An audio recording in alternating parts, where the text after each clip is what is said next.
po, eto. I-unbox natin tong Google Nexus 6. Try natin.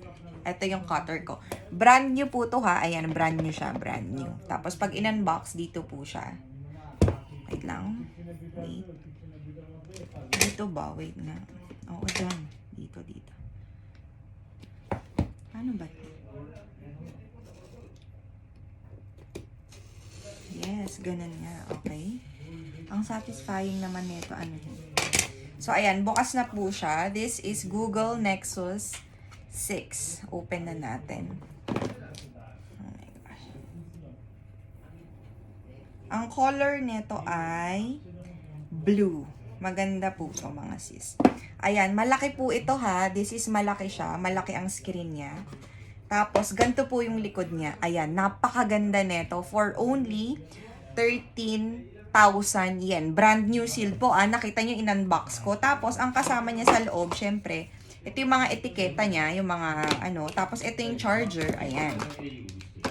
Okay. Ayan po yung mga kasama niya. Wala siyang kasamang ano, no?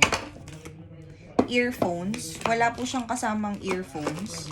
Pero kung naka-Android po kayo, ayan. Dito po yung earphones niya. Tapos malaki po to, mga sis. Ayan, napakalaki niya. Okay? Tapos, ito yung camera niya sa likod. Ayan, no, kung makikita niyo po, ang ganda-ganda nito.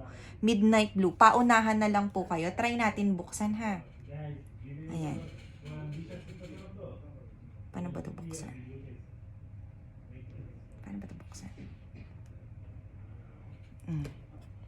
Hindi ko siya mabuksan.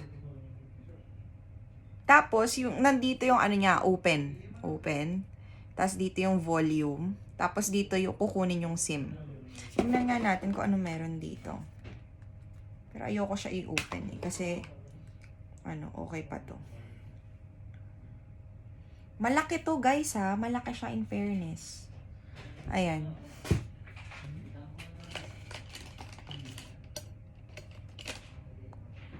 Hindi ko lang siya mabuksan. Pero ganito po siya, okay?